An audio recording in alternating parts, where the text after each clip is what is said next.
tawagin natin, it's also a good time to celebrate itong Valentine's Day in all types of love. Di ba?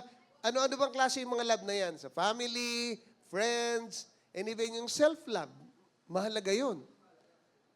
Self-love, yung sarili mo ay mamahalin mo. Huwag niyong kakalimutan po yun. Self-care, kung tawagin natin yun sa counseling. At kapag ito yung nilawakan mo pa, magpapakita ito ng malalim na koneksyon at kabutihang loob sa bawat isa. So today, yun po yung pag-uusapan natin. We will talk about love. Hindi yung romantic love. Siguro sa susunod na mga linggo, baka maitapik po natin yan. But brotherly love. Ayan. So ito po yung title natin. It's called the Christian love. The brotherly love. Yan po yung isa sa magandang pag-usapan po natin ngayon. Lalo sa start ng February. Kasi madalas, diverted po yung isip natin pag February. Laging doon sa mga sing-irog lang. Mga lovers, bukod sa mag-asawa. Usually, mag-asawa nga, hindi na nga masyado eh. Or maaaring Valentine's Day na nga lang yung nagiging special day na mag-asawa kung minsan. But para doon sa mga hindi pa matatagal mag-asawa at bago-bago pa lang, na mag-boyfriend, girlfriend, o kaya bago mag-asawa pa lang, parang ito yung sinaselebrate nila. Kaya, pag February 14, puno ang lahat ng mga establishment. Especially daw yung mga restaurants and motels. Yes. Kasi romantic love nga eh. Kumbaga parang yung love, ito yung isa sa expression nila ng pagmamahal. To the point na madaming mga bawal na pag-ibig ang sineselebrate pa rin. So, God planted within each of us, sa bawat isa natin, the need to love and to be loved. Nilikha tayo ng Diyos na mga labing na tao. May pag-ibig sa puso, kaya tayo nakakapagmahal at naghahanap din tayo ng pagmamahal. And it is one of the ways that God made us in His image. Di ba? Yun yung isa sa naging kawangis tayo ng Diyos. Kasi yung mga hayop ba, nakakapagmahal ba sila? Possible. Kasi yung mga aso, sabi nila ay napaka man's best friend, napaka, ano ba tawag dito? Faithful sa kanilang mga amo na hanggang sa kamatayan. Pero masasabi ba natin na pag-ibig yun? Perhaps hindi. Kasi wala namang emosyon niyang mga aso na to. Maaaring, yun lang yung pananaw natin, but somehow, hindi talaga naman, alam naman natin na walang mga sariling pag-iisip yung mga aso na to, kundi mga instinct lang according to sa science. And so though a relationship, through the relationship sa ating Ama, na-experience din natin yung malalim and abiding, continuous love of God, the Father. And He designed tayo, mga tao, to both receive, tanggapin natin, that wonderful affection, yung pagmamahal na ito. Hindi lang yun, tanggapin at i-share din natin sa mga taong malalapit sa atin, sa ating buhay. Sa Scripture, napakarami pong examples tayong makikita dyan, how we can express our devotion to each other.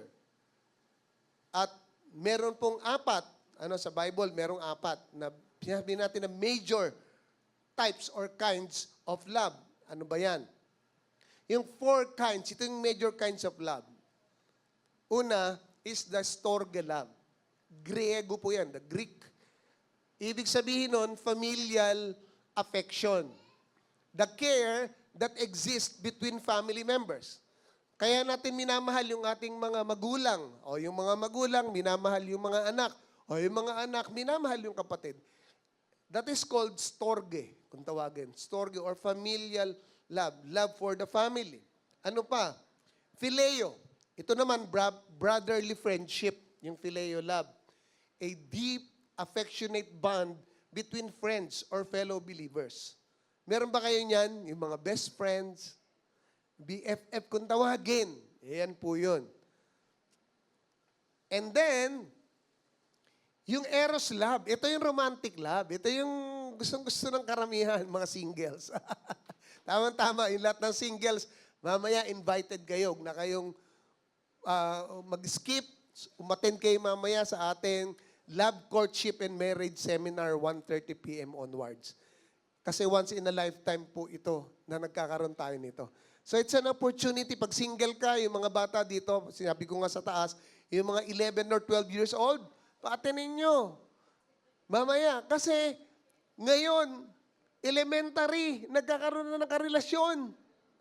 Nagkaka-boyfriend na. Meron nga akong napanood kahapon, 14 years old eh. Naging jowa ng 46 years old. Eh siyempre, kasi kachat-chat. Madali silang mag-fall. So ito po yun, ni affection, sensual love between husbands and wives. Or sa iba naman, sa mga lovers kung tawagin. Now, the agape love, ito yung pinakamatindi. The divine and unconditional love. Ito yung highest form of love. Sabi nga, ito ay sacrificial, selfless, and unconditional. Ito yung pag-ibig ng Diyos na binigay niya sa mga tao. And also, the kind of love na tayo mga believers ay commanded to show sa bawat isa. At ito yung pag-uusapan natin. Christians are commanded to show this kind of love. Now, our passage. Ang passage natin sa John 13:34. Sabi diyan, a new command I give you. Si Jesus po ang nagsasalita dito sa mga disciples niya sinasabi. Love one another.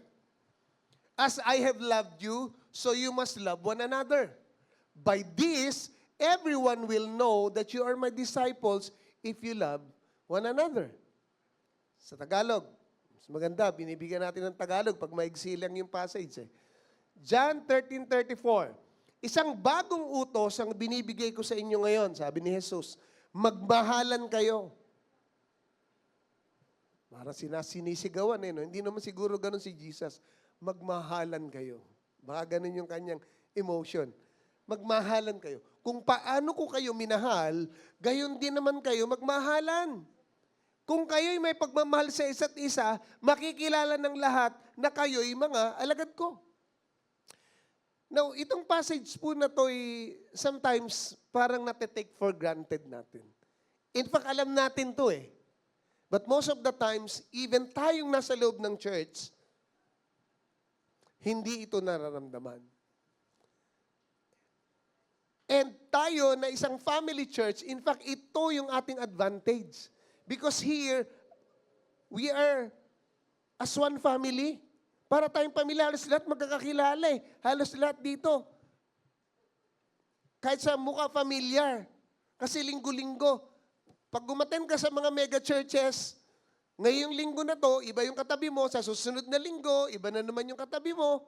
Maliban na mga kakilala mo yan na pupunta doon o kamag-anak mo. But other than that, maliban na pumasok ka sa isang cell group nila o isang grupo nila na magkakaroon kayo ng relationship. Other than that, wala. Para lang tayo dun sa dati nating mga relihiyon.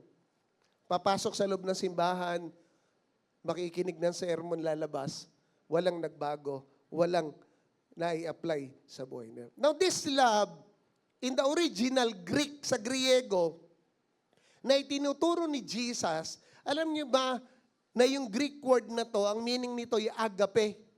Do ang sinasabi dito ay magmahalan kayo, love for the brethren, sa mga kapatiran, and yet, ang tinuturo dito is yung pag-ibig ng Diyos na dinemonstrate ni Christ. Na mahalaga na iyong pag-ibig na yun ang foundation ng bawat Kristiyano na ipadama at i-express sa kanyang kapwa Kristiyano. Ang Biblia po ay punong-puno ng maraming teaching sa pag-ibig. Hina-highlight nito yung significance in the life of a Christians. And here, dito sa ating passage, si Christ, pinapresent niya yung napakalalim commandment sa kanyang mga disciples. Sinamarize niya yung core principle dito ng Christian love. Hinighlight niya dito yung importance or the essential nature of Christian love and its significance in our relationship with one another. Ito yung binibigyan ng emphasis ng ating Panginoong Hesukristo. Para as a testimony to the watching world. Kasi pinapanood tayo. Tandaan nyo yan. Pag ikaw, identified na born-again Christian ka, tandaan nyo, yung mga kamag-anak nyo na hindi born-again, minamatsagan tayo. Yung mga kapitbahay nyo, tinitingnan nila tayo. Yung mga kaibigan mo, friends and associates mo, minamatsagan ka. Kaya dapat maingat ka. Sa iyong buhay, sa iyong pananalita, sa iyong pag-iisip, sa iyong actions, mga kapatid. Now, itong commandment na to love one another, ang pinanggalingan nito ay yung sacrificial love ni Jesus Christ, which is the central theme throughout the whole Bible. It calls us, tayo mga believers, to love with selflessness. Magmahal tayo ng selfless. Magpakumbaba tayo. Matuto tayo magpatawad. At kung tayo naman na nagkamali, yun nga yung humility. Ikaw yung hihingi ng kapatawaran. In that way, we are setting an example for the world, for the people around us to see that we are believers, followers of Christ. Now, ito yung gusto nating matutunan dito. Our main lesson, our one-point message for today is this. Christian love is not defined by external practices, but in active expression of Christ's love with fellow believers. Pag sinabing Christian love, yan yung pagmamahal sa bawat isa. Hindi po ito nadidefine by external practices. Ang dami mong ginagawa sa iglesia, napaka-busy mo sa ministry. Kung hindi, ito yung active. Pag sinabing active, present yan. Ginagawa natin ng pag-ibig ni Kristo. Kanino? Sa mga tao. Sa mga, especially sa ating fellow believers. Kapag ikaw ay follower ni Jesus Christ, ano pang ibang tawag sa'yo? Believer, ano pa? Christian, child of God, faith in Christ. Kapag ikay Kristiyano, mga kapatid, then you are a person under authority. Agree? Ba't ko nasabi yun? Kapag ikay Kristiyano, you are not your own. Hindi mo na sarili ang buhay mo. Hindi mo na pag-aari ang buhay mo. You do not call the shots anymore. Tandaan nyo yan. That's the reason, ang tawag natin sa Panginoong Yesus ay Lord. Hindi lang siya Savior, kung hindi, Panginoon din siya. You get the point? Madalas, ang mga Kristiyano, ginagawa lang si Jesus na Savior. Saved na ako, so I can do whatever I want. Pwede kong gawin yung iba. Saved naman na ako. Kaya yung iba na, once saved, always saved. Napapariwara eh. Kasi akala nung iba, kapag once saved, always saved, okay na ako, saved na ako. So, kahit ano pwede ko nang gawin. Hindi po ganun. Siyempre, hindi yun ang topic natin. At yan ay isang hanggang ngayon ay debatable issue pa rin among believers, among the body of Christ. So, anong ibig natin sabihin? Kapag tayo Kristiyano na, ikaw ngayon ay isang person whose life na ang buhay is defined by the will of another person. Another authority. Namely, Jesus Christ. Hello?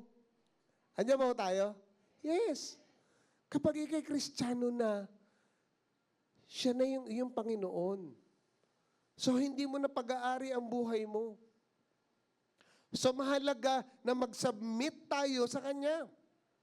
Kung ano sabihin ng iyong Lord, kung ano sabihin ng iyong Master, kung ano ang Kanyang will, you follow. We follow. At ang Kanyang will, ang Kanyang command, ang sabi niya dito, we are to love one another. We are to love each other.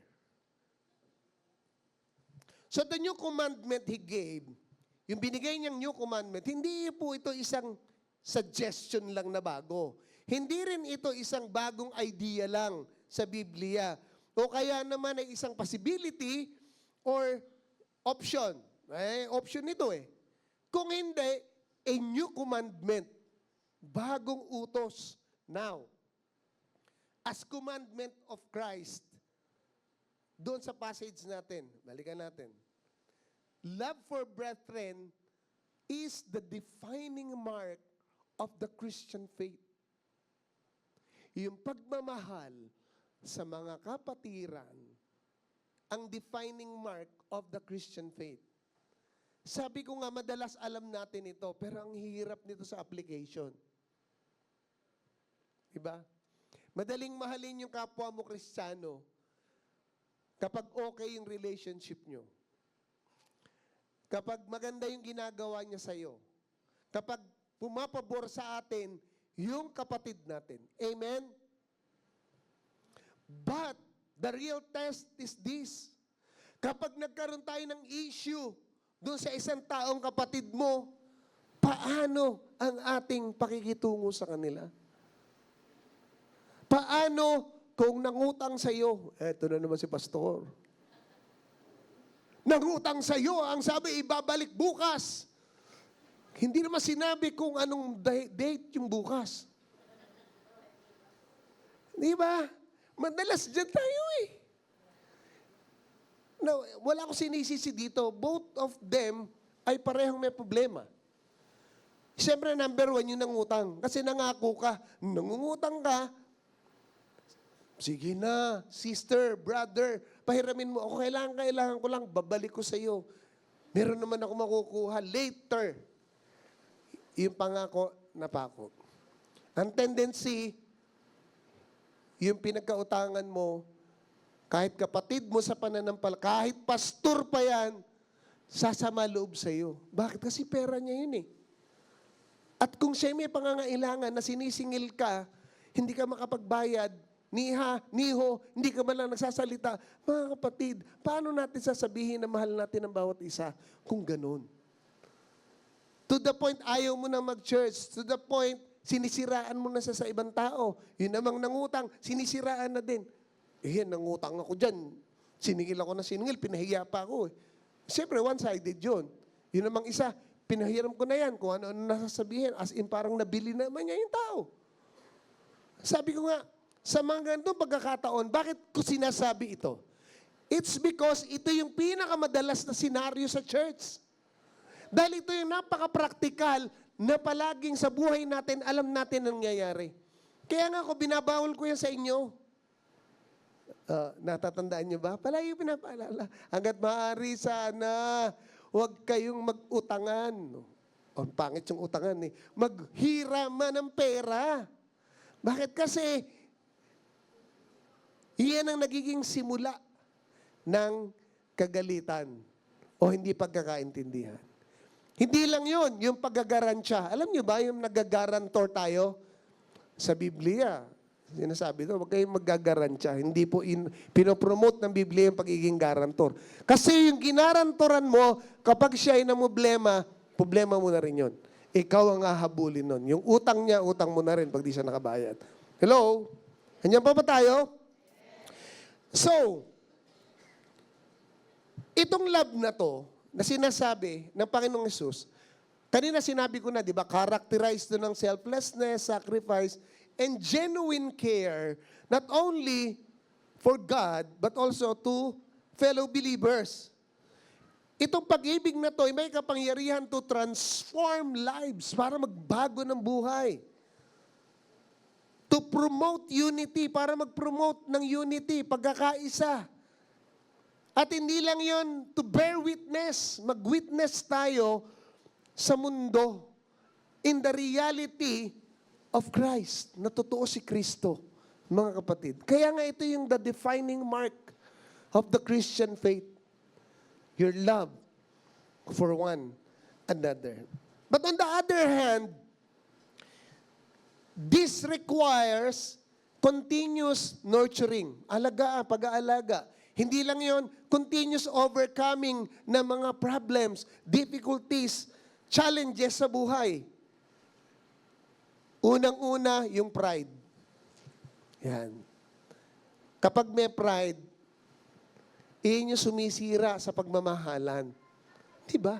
Kahit sa mag-asawa, pag yung isa, mataas ang pride, hindi yan hihingin sorry. Magmamatigas yan, kahit na siya ang may kasalanan.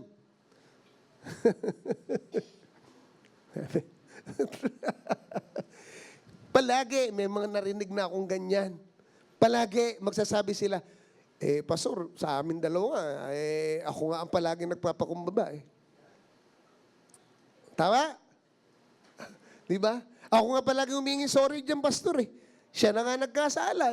Para lang maayos na kami. Ako na nga . Sa tingin niyo ba tama yun? Somehow, okay din naman. Kasi yung isa, kahit hindi siya may kasalanan, itong isa may kasalanan, pero on the other hand, parang binibigyan mo siya ng liberty na hindi niya nare-realize na yung pagkakamali niya, na yung kanyang pride ay kinikip niya sa, tingnan mo. Sometimes yung pride, pag pinagbigyan mo yan, i-abuse ka niyan. I tell you. Ima-manipulate ka ng pride. Na yun.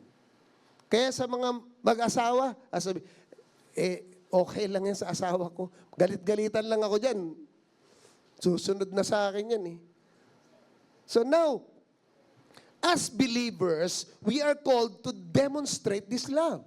Ipagkita rin natin yung pagmamahal na to, not only in words, but through actions. But how? Paano? And that's by abiding in words of Christ.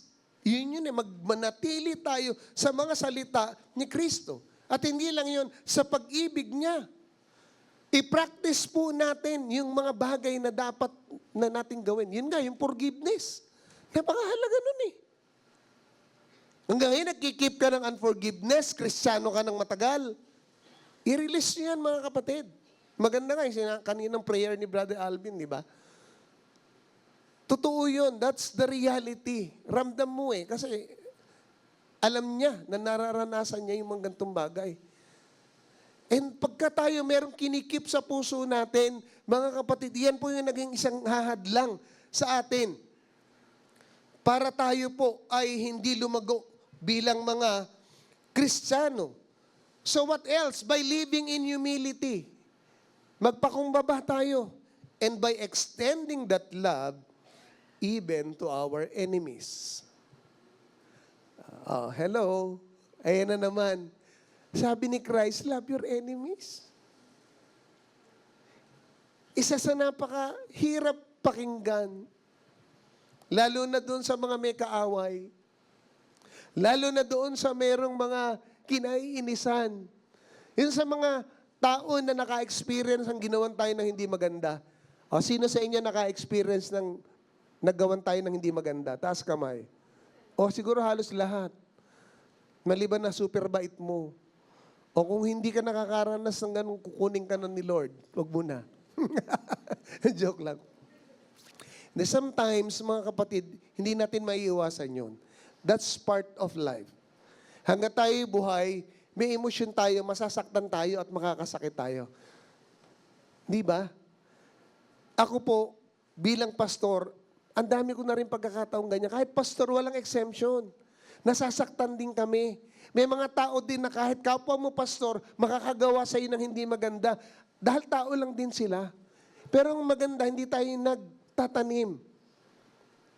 Kapag natanggal na yung emosyon, lumipas na, then forgive and forget.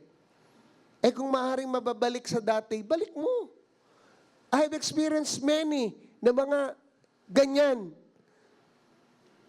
Mga Kristiyano, mga kapwa-pastor, nagkaroon kami ng mga conflict. But after a while, magkakaibigan ulit kami. At the end of the day, magkaibigan pa rin kami. Magkapatid pa rin kami sa pananampalataya.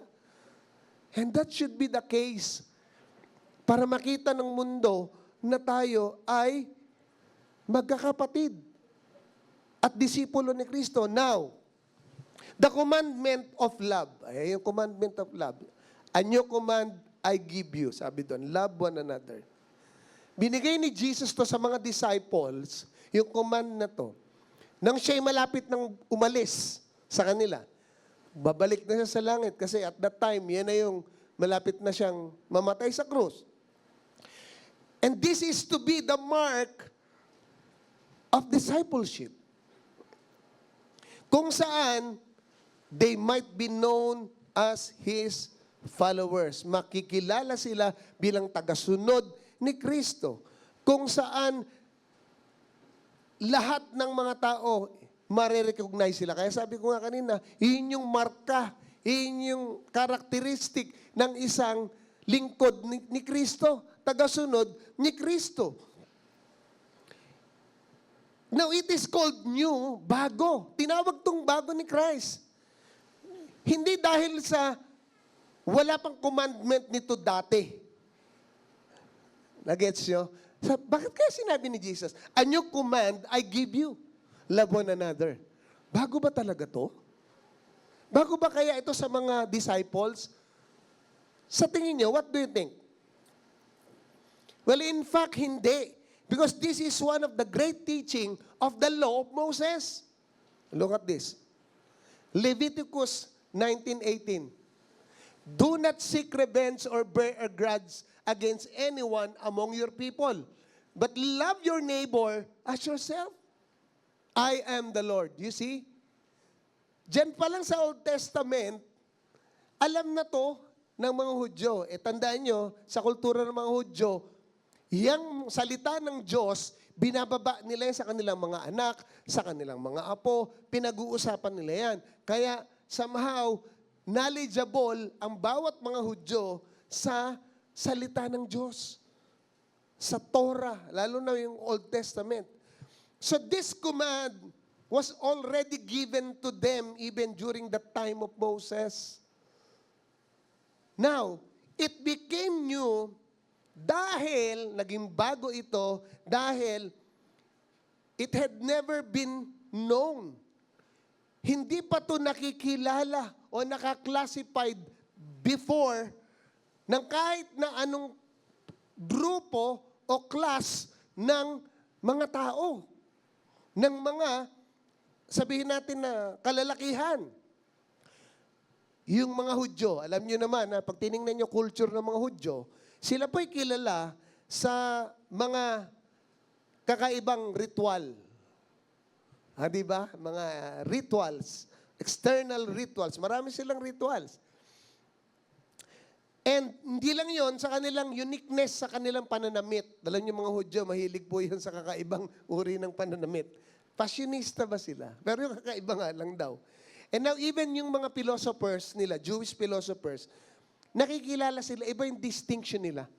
That's why pag inaral niyo yung Bible, yung mga letters ni Paul, makikita niyo doon kung paano mag-isip, paano magsulat ang mga Hudyo. Iba sila sa, may mga, ano ba tawag dito? May mga influence ang culture nila kung paano sinulat ni Pablo yung mga sulat niya sa mga iglesia. Sulat ni Juan, yung the gospel. That's why, makikita po natin yan kung talagang mas malalim na pag-aaral po tayo. Now, ano pa? In none of this, na sinasabi ko na mga pagkakakilanlan, wala doon kayong makikita o ibinigay pa sa kanila yung patungkol sa loving one another. Yung sa command na magmahalan kayo sa isa't isa. Kung saan medyo kakaiba talaga ito, strange na mark kung saan makikilala sila dito sa larangan na to. But in the case of the disciples, sa case ng disipulo, they were not to be known by any distinctions. Hindi sinabi ni Jesus, dapat kayo ay makikilala nila kayo sa inyong yaman. Makikilala nila kayo sa inyong mga pananalita. Makikilala niya kayo sa inyong fame, karangyaan kaya. Why? Because even that hindi tinuturo ng Panginoon. And even the disciples, they do not seek earthly honors. Di ba? Ngayon na lang yung mga bagong Kristiyano, marami, gusto nila, napupuri sila. Pero yung mga old disciples, mga apostles, wala silang ganun. In all humility, ang gusto lang nila ay ma-preach si Christ. Ang gusto lang nila ay maligtas yung mga tao. Maipahayag yung pag-ibig ng Diyos. Hindi sila gustong mapuri. Hindi nila ito iniisip. And they were not to adopt any weird style or dress or symbol para makilala sila, ma-identify sila. But how? By loving one another. Iyon yung gustong makita sa kanila. Christians should be known for caring and unceasing relationship with each other. Ba't ko sinabi ito? Kasi hindi lang caring, but unceasing relationship with one another. That's why, paano tayo magkakaroon ng relasyon dito sa church, sa isang maliit na church na katulad natin, then we don't even pray for one another. Di ba? Ano yung sinasabihin natin na nagmamahalan tayo? Paano mo maipapakita? Kaya nga yung prayer ay isang form ng pagmamahal. That's why, kapag madalas ako, bago tayo mag-end, pwede bang pag-pray mo yung kapatid mo? That's a demonstration of love to one another. That the love we receive from God, from Christ, ma-share man lang natin sa iba. Yung isang simpleng yakap sa kapatid. Mga kapatid, napakalaki na epekto nito. Eh kung dito sa church, hindi mo magawa, ayun, paano sa labas? Eh yun na sinasabi ni Christ eh, so that the world may know that you are my disciples, that you love one another. Eh dito lang sa loob ng church, hindi nga tayo nagmamahalan eh. Hindi mo nga makamayan yung iba, yung isa. Kasi hindi mo kursunada, kasi hindi mo kilalang masyado. Di ba? Magyakapan po tayo, yung mga dating kayakapan, yun lang kayakap mo. Pagka yung isa, dito. Dito. Natatawa kayo kasi may katotohanan yata eh. Tama ba? And so this is above all distinction. Sa lahat ng pagkakakilanlan, ano mang bansa ka galing, ano mang kulay mo, ano mang ranggo mo, saan ka mang grupo kasama, Bisaya ka man, Ilocano ka man, Kapampangan ka man, Tagalog ka man, hindi ganun. Kasi nga, we are one in Christ. So we have to feel, katulad ng mga disciples na una, dapat maramdaman nila yung nararamdaman ng kapatid nila sa pananampalataya. Yun ang tinuturo ni Jesus. Dapat meron silang mga common wants and interests. And they were redeemed by the same blood. O kayo, sino tumubo sa inyo? Blood ni Christ, di ba? Lahat tayo. That's why we are saved by one Savior. By the death of Jesus Christ. And we serve this same Lord and Master.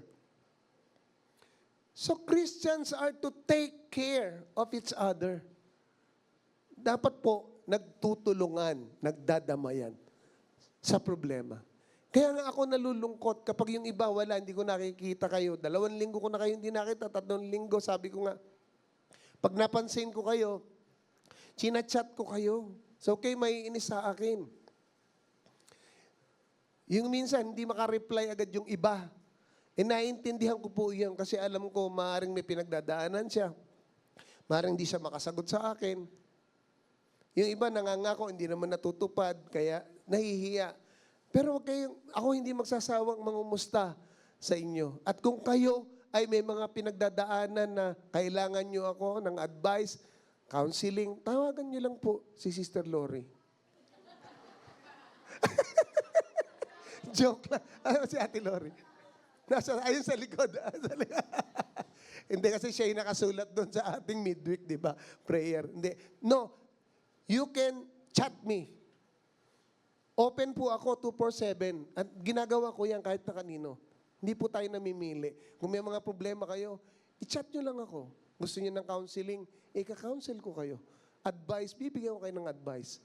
May mga problema kayo sa asawa nyo, kayo na lang. Baka bugbugin ako nun. Hindi ko, kung kinakailangan naman, marriage counseling, bakit hindi?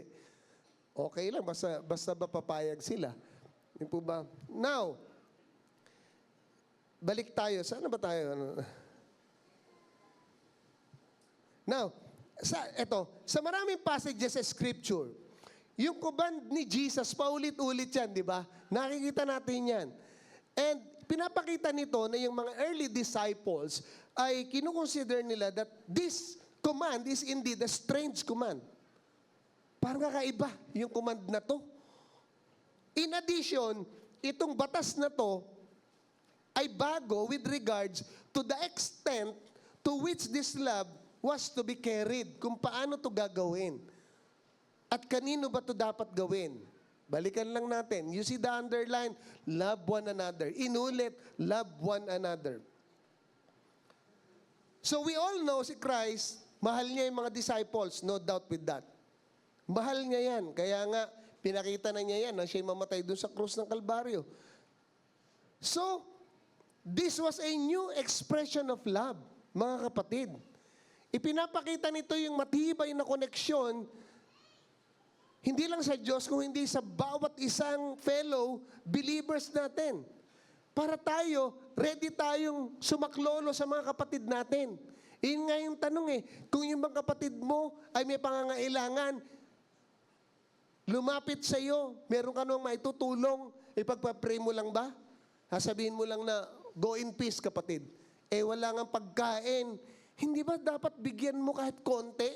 Kung ano yung meron ka? Kung meron kang isang kilong bigas, kahit kalahati, ibigay mo. Kung meron kang isang saging na lang, hatiin mo doon sa kapatid mo. Iyon po yung totoong pagmamahal. What I'm saying is kung anong meron kami, lumapit sa yung kapatid mo sa pananampalataya, huwag mong ipagkait yung konting tulong. Sa ibang tao nga, gumagawa tayo ng mabuti. Dito pa kaya sa kapatid sa pananampalataya? Now, tingnan niyo po ito. Christian love must be a distinctive mark. Ayon. Ito 3 beses inulit. Love one another, love one another, love one another. So ito yung distinctive trait sa case na to, which is one of the defining part of Jesus' commandment. Ito yung magde-define doon sa commandment ni Jesus na to para maging bago siya. Hindi yung para pagbigay ka daw ng donasyon. Hindi, sinabi ni Jesus yun na magbigay ka ng malaking donasyon. O umattend ka, pumunta ka sa mga missionary works. O kaya naman ay talagang ubusin mo ang time mo sa pananalangin sa ibang tao. O kaya naman mag-feed ka ng mga nagugutom. It is not even preaching of the gospel. Mga kapatid, lahat ng yun po ay mahalaga. At hindi din natin ito dapat kalimutan. But lahat ng sinabi ko, iyon ay secondary lang when it comes to the commandment of God. That's the major. To love one another. Now,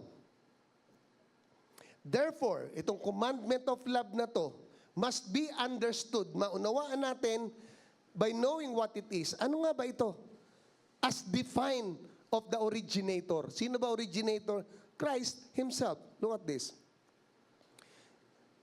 1 John 4:10. This is love, not that we love God, but that He loved us and sent His Son as an atoning sacrifice for our sins. Ano pa isang verse ko dyan? Alam na alam natin to, John 3:16. Baka naman ikaw matagal ka ng Kristiyano, hindi mo pa alam to. Balibaligtad pa yung... He gave His only... Now, look at this. Ipinakita ng Diyos sa buong sanlibutan ang pagmamahal niya. Once and for all, how? First, He loved us. And after loving us, tandaan niyo, sabi doon, hindi sa kayo ang nagmahal na una, kung hindi siya ang unang nagmahal sa atin. At dahil doon, in-express niya ito sa pamamagitan ng giving His only Son to die for our sins. What does it mean? It means that God fulfilled His own commandment. Diba? Pinulfill niya, ginawa niya yung commandment niya mismo.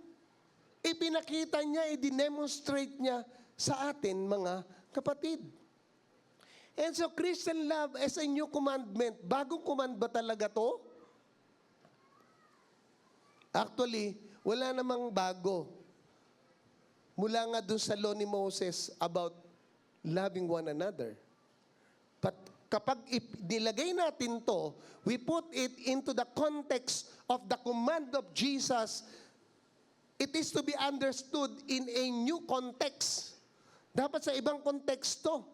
At paano ba ito ma-fulfilled na maging isang moral standard? So what does it mean for Christ para ideklara niya na itong pagmamahal sa kapwa mo ay new commandment? In what sense dapat natin itong maunawaan, mga kapatid? Ibinigay na pala to doon sa Old Testament. Ayan, ibinigay na. So paano? Paano nga ba ito i-demonstrate? Paano ito naging bago kay Kristo? Look at this.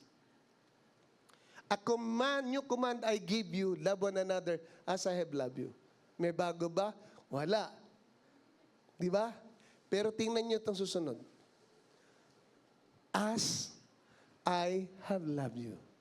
That's the new command. Yung dating command na mahalin mo ang kapwa mo, luma na yon. Pero ito, how you love one another is as I have loved you. Kung paano kung minahal kayo, mahalin mo rin yung kapwa mo. You get the point? Do we see that? Nakita ba natin to? Kaya nga, ganun mga kapatid eh. Walang ibang pagmamahal. Kaya sabi ko nga, though this is a brotherly love to fellow believers, and yet that kind of love that God is expecting us is the kind of Christ's love for us. Kung paano tayo minahal ni Christ na hindi tayo ginajudge, na hindi tayo maging mabuti muna, yung pagmamahal niya hindi nagbago. That should be the same kind of love na i-demonstrate mo sa kapatid mo. And this love is rooted in Jesus' example, being our Master, Lord, Teacher, and Savior. Diba? Paano ba namin gagawin yan? Paano ba namin gagawin yan?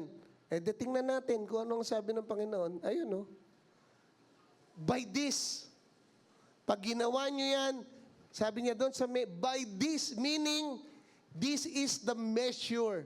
Ito yung basihan kung saan ang mga tao makikilala niya kayo na kayo ay tagasunod ni Kristo. Amen? Palakpakan natin si Lord. Hallelujah. At kapag ginawa natin to, sigurado may resulta. Ano yung resulta? That the world will notice us by showing how we really love one another. Hindi ba? Iyan ngayon sa atin, makikita nila, Kristiyano talaga yan. Ganyan talaga yung mga born again Christian. Sometimes tayo nga nako-quote nga natin yung ibang relihiyon doon sa kanilang relihiyon, ganyan talaga sila. Sa kanila, pag nando ka sa relihiyon nila, nagtatakipan sila. Dinidepensahan nila yan. Pagpapatayan nila yan. Mamamaril yan para sa kanilang mga kasama. You see? That should be the case. Because they know na ito yung parang makita sa atin. So paano ba tayo? Tayo mga kapatid. Hindi tayo tinawag ng Diyos para sabihin lang na, hindi, mga disciples, kayo ay makikilala kayo ng mundo kapag kayo ay ganito, ganyan, ganito, ganyan. Hindi. Isang bagay lang yung sinabi sa kanya. Mahalin nyo ang bawat isa. Katulad ng pagmamahal ko sa inyo. So, hindi kahit na ikay magbabad sa church araw-araw, atinan mo lahat ng mga ministries, dito. Ikaw lahat ng gumawa. Ikaw ang mag-preach, ikaw ang magpaawit. Ikaw tumugtog. Gawin mo lahat. Ikaw mag-usher. Wala pa rin yun kung wala kang pagmamahal sa kapwa mo. Kasi iyon ang refleksyon ng totoong pag-ibig natin sa Diyos. At kung paano tayo minahal, mamahalin mo yung kapwa mo, at iyon ang magiging marka bilang Kristiyano. And so as we end, Christian love is not defined by external practices, but in active expression of Christ's love with fellow believers. Mga kapatid, sa ating pong pagtatapos, tandaan po natin na pinakamatinding ebidensya na meron tayong relasyon sa Diyos at tayo totoong disciples niya ay yung maayos na relasyon niyo sa bawat isa. Di ba? Kaya in application, let's keep that love of Christ in us. Yung matapik mo lang yung katabi mo.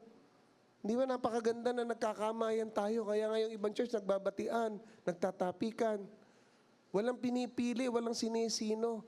Nagpapanalanginan. Iyon yung totoong iglesia. Iyon yung totoong nagmamahalan. That's the kind of relationship na hinaantay sa atin ng Panginoon. Amen? Palakpakan natin ng Panginoon. Tayong lahat ay tumayo at tayo manalangin.